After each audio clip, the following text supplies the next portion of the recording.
আসসালামু আলাইকুম। এই যে এইখানে মাংস নিয়ে হয়েছে, এইখানে এই যে বাদু নাচের পাতা নিয়ে আছে, বাদু নাচ মানে রান্ধনির পাতা। আর এইখানে এই যে চাল ভিজাই রাখিছি, আর এইখানে এই যে মিষ্টি কুমড়ো কুড়াই রাখিছি এই যে এইভাবে।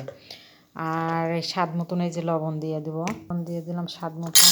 তারপরে গোলমরিচ দিয়ে দিলাম, অলিভ অয়েল তেল দিয়ে দিলাম। ভিডিওটা যে যেখান থেকে দেখছেন বেশি বেশি করে শেয়ার করে দিবেন। ভালোবাসা ও দোয়া রইল সবার জন্য। চাল দিয়ে দিলাম।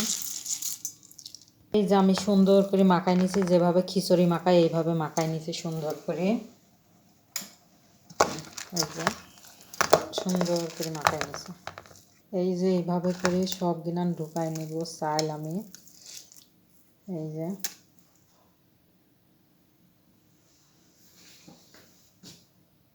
যে আমার সব হয়ে গেছে করা। এই যে এইভাবে চাল ঢুকাইছি সব গিলানের ভিতরে। এই যে হ্যাঁ, আর এটি কীভাবে রান্না করে ভিডিওটার সাথেই থাকেন, দেখতে পারবেন। এই যে আমার সব গিলান হয়ে গেছে।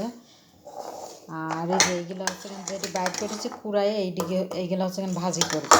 ভিডিওটা ভালো লাগলে বেশি বেশি করে শেয়ার করে দেবেন। আসসালামু আলাইকুম।